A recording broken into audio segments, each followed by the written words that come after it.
നമസ്കാരം, ഇത് one India Malayalam. കന്നുകാലികളെ കശാപ്പിനായി വിൽക്കുന്നത് നിരോധിച്ചുകൊണ്ടുള്ള കേന്ദ്ര സർക്കാർ ഉത്തരവ് ഭരണഘടനാ ലംഘനമാണെന്ന് മന്ത്രി VS സുനിൽകുമാർ.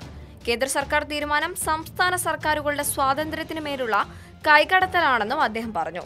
മൃഗങ്ങൾക്ക് മേലുള്ള ക്രൂരത അവസാനിപ്പിക്കുക എന്ന നിയമത്തിന്റെ മറവിൽ RSSന്റെ അജണ്ട നടപ്പിലാക്കലാണ് കേന്ദ്ര സർക്കാരിന്റെ ഉദ്ദേശം. കേന്ദ്ര സർക്കാർ തീരുമാനം കർഷകരെ പ്രതിസന്ധിയിലാക്കുമെന്നും VS സുനിൽകുമാർ കൂട്ടിച്ചേർത്തു.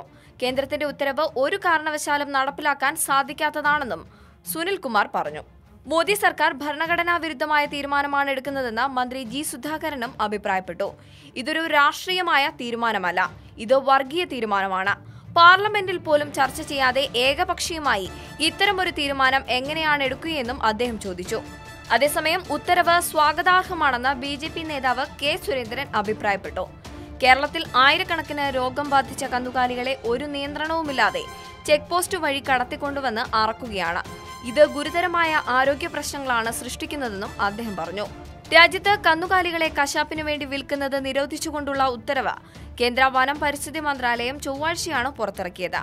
ഉത്തരവിൽ പശു, കാള, പോത്ത്, ഒട്ടകം എന്നിവയടക്കമുള്ള കന്നുകാലികളുടെ കശാപ്പിനും വിൽപ്പനയ്ക്കും നിയന്ത്രണം ഏർപ്പെടുത്തിയിട്ടുണ്ട്. ഈ റിപ്പോർട്ടിനോട് നിങ്ങൾക്കും പ്രതികരിക്കാവുന്നതാണ് കമന്റിലൂടെ. കൂടുതൽ വാർത്തകൾക്കായി വൺ ഇന്ത്യ മലയാളം സബ്സ്ക്രൈബ് ചെയ്യുക.